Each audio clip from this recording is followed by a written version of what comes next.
Voyons à présent comment créer une méthode qui va retourner un booléen, c'est-à-dire qui va dire oui ou non, vrai ou faux. Donc ici, on aimerait écrire une méthode qui va me dire si un nombre donné est pair. Ça va être une méthode toujours statique qui va retourner donc un booléen, et ma méthode s'appelle est-pair et reçoit un nombre. Et pour savoir si un nombre est pair, il faut regarder nb modulo 2 et vérifier si ça c'est égal à 0 ou non. Alors une manière naïve d'approcher la chose, ça serait de dire si cette expression est vraie, si nb modulo 2 est égal à 0, alors je retourne vrai, sinon je retourne faux. C'est vrai, ça marche, mais en fait, c'est un petit peu bête. C'est un petit peu bête d'écrire ça puisque cette expression-ci, nb modulo 2 égale 0, c'est déjà un booléen. C'est un booléen qui est soit vrai, soit faux. Et quand il est vrai, on retourne vrai, quand il est faux, on retourne faux. Donc autant retourner directement le booléen. C'est d'ailleurs ce que NetBeans nous propose. Il me dit l'instruction if est redondante. Et donc il propose simplement de la supprimer. Et donc on se retrouve avec une méthode très simple, return d'un booléen, et ce booléen c'est nb modulo 2 est égal à 0. Notez qu'avec la priorité des opérations, il n'y a pas besoin de parenthèses ici, mais tout est interprété comme s'il y avait des parenthèses comme ça, donc c'est-à-dire nb modulo 2 d'abord, et puis le égal ensuite. Donc les parenthèses ne sont pas utiles, donc ici je ne vais pas les mettre. Alors comment on va utiliser cette méthode? Eh bien on peut l'écrire on peut l'utiliser dans une méthode main. Par exemple, si un nombre est pair, alors je vais prendre un nombre au hasard, je pourrais on va prendre 10 comme dans l'exemple. Eh bien si ce nombre est pair, eh bien je peux écrire 10 est pair. Sinon, je peux écrire 10 est impair. Et évidemment, dans ce cas-ci, c'est 10 est pair qui va s'afficher. On est d'accord.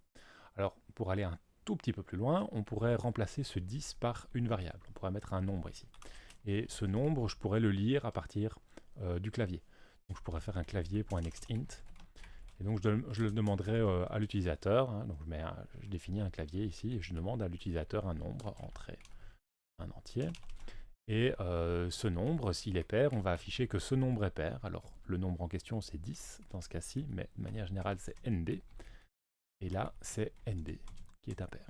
Okay, et donc on peut lancer ce programme-ci, et ça nous donne donc un programme très très simple, 15. 15 est impair. Ok, super. Alors remarquez qu'on pourra aller un cran plus loin, parce qu'ici on affiche essentiellement la même phrase dans les deux cas. On affiche le nombre est, et puis on écrit soit pair, soit impair. Et donc plutôt que de faire les choses comme ça, on pourrait simplement dire je vais afficher NB est, et puis ici je vais mettre le résultat. Ici je mettrai pair ou impair. Okay, et ce pair ou impair, ça serait une chaîne de caractères. Et cette chaîne de caractères sera égale à pair si le nombre est pair, et sera simplement égale à impair si le nombre est impair. Pour que ça fonctionne, il faut que je la déclare avant. Donc on pourrait avoir un programme qui fait ceci. Et si je lance ça, eh bien ça va continuer de marcher, 12 est pair. Ok. Alors pour aller encore un cran plus loin, vous vous rappelez de l'opérateur ternaire. L'opérateur ternaire qui permet de définir une valeur en fonction d'une condition. Eh bien c'est précisément ce qu'on a ici.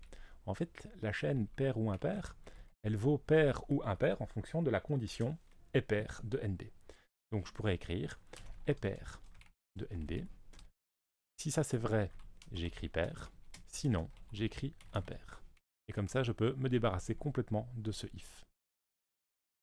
Et si je lance ça, évidemment, ça fonctionne encore. 10 est pair. Ok. Et du coup, j'ai plus vraiment besoin de faire la déclaration et l'initialisation séparément, donc je peux tout mettre sur une même ligne. Et à la rigueur, je pourrais même, ça c'est pas forcément intéressant, mais je pourrais même mettre tout ça ici directement dans le système out println. Voilà, on pourrait faire ça comme ça. Alors je préférais un petit peu la version d'avant avec la variable. La variable elle-même n'est pas très intéressante, mais je trouve ça plus lisible.